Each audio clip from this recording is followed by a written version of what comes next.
Hello बच्चों, let's see this question. So the question is saying, out of following structures, how many come under vegetative propagules? हमें बताना है कि ये हमारे पास जितने भी दे रखे हैं like zoospore, conidia, gammules, runners, tubers, offset, rhizome, इनमें से कितने जो है vegetative propagules के अंदर आते हैं? तो बेटा vegetative propagule basically a part of vegetative structure, ठीक है? प्लांट के vegetative structure का पार्ट है जो क्या कर सकता है, आगे जाके डेवलप करके न्यू प्लांट बना सकता है, ठीक है? तो vegetative propagules क्या होते हैं? Basically these are the structure of vegetative body, ठीक है? वेजिटेटिव बॉडी यानी कि लीफ, स्टेम, रूट इनका पार्ट है जो क्या कर सकते हैं, आगे जाके नया प्लांट ग्रो कर सकते हैं।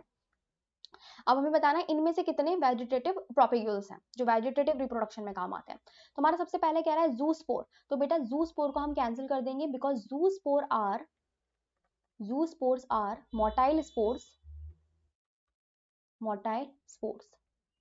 ठीक है? ये मोटाइल स्पोर्स हैं जो एसेक्सुअल रिप्रोडक्शन करवाते हैं, asexual reproduction, so not part of vegetative reproduction, ठीक है? asexual reproduction करवाते हैं, मोटाइल स्पोर्स हैं और ये पाए जाते हैं किसमें है?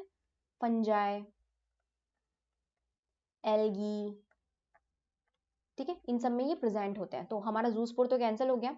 Then B is saying conidia, then the second is conidia, so conidia को भी हम कैंसिल कर देंगे। ये क्या है? नॉन मोटाइल स्पोर्स हैं।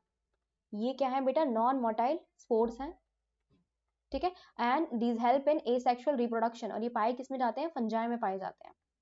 तो ये भी कैंसिल हो गया हमारा। देन हमारे पास है जेम्यूल्स। सो बेटा gemmules is basically a mass of cell जो कब बनता है? एडवर्स कंडीशन में बनता है। A mass of cell, it's basically a mass of cell. ये ऐसा स्ट्रक्चर होता है, मास ऑफ सेल होती है इसमें, जो भी कब बनता है? एडवर्स कंडीशन में बनता है। और ये मास ऑफ सेल क्या होती है? जैसे ही क्या आती है? अच्छी कंडीशन आती है, ठीक है? एडवर्स कंडीशन चली जाती है और सूटेबल कंडीशन आती है, तब ये सेल्स क्या होती है? जर्मिनेट करके नया ऑर्गेनिज्म बना देती है। So this is also a part of asexual reproduction and gemmules are found in sponges. ये बनते किसमें? स्पंजेस में बनते हैं, ठीक है? तो ये भी हमारा गलत हो जाएगा क्योंकि एसेक्सुअल रिप्रोडक्शन क्या है। Then we have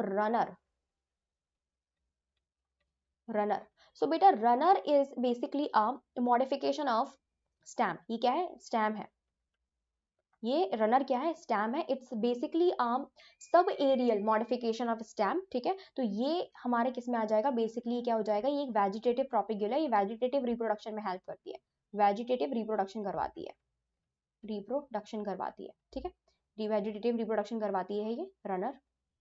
so runner किस में करवाती है बेटा? ऑक्सैलिस में। किस में करवाती है? ऑक्सैलिस, दूबरास, हम नाम ले सकते हैं इनका। Then we have tubers.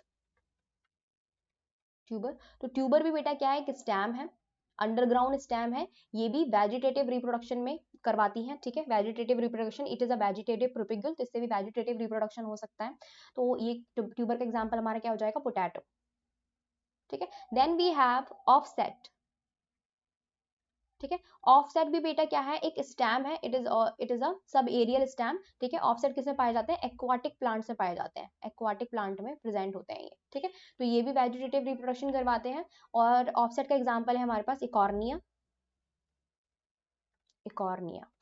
ठीक है? अब हमारे पास है राइजोम। नेक्स्ट है राइजोम। सो बेटा rhizome is also a stem. Rhizome भी क्या है? स्टेम है, अंडरग्राउंड स्टेम है ये, ठीक है? Rhizome is also help in vegetative reproduction. Rhizome का एग्जांपल हमारे पास बहुत प्यारा एग्जांपल है विच इज जिंजर। तो हमें कितनी दिखाई दे रही है वेजिटेटिव प्रोपेगुल? मैंने क्या बताया था? वेजिटेटिव प्रोपेगुल यानी कि वेजिटेटिव बॉडी का पार्ट होना चाहिए, रूट, लीफ, स्टेम किसी का भी। तो वो हमको दिख रहे हैं 1 2 3 and fourth. Rhizome is the fourth. So यहाँ पे हमारे पास राइट ऑप्शन क्या हो जाएगा? फोर्थ, ए जो है हमारे पास राइट ऑप्शन हो जाएगा। तो A is the right option. I hope आपको समझ में आया होगा। Best of luck.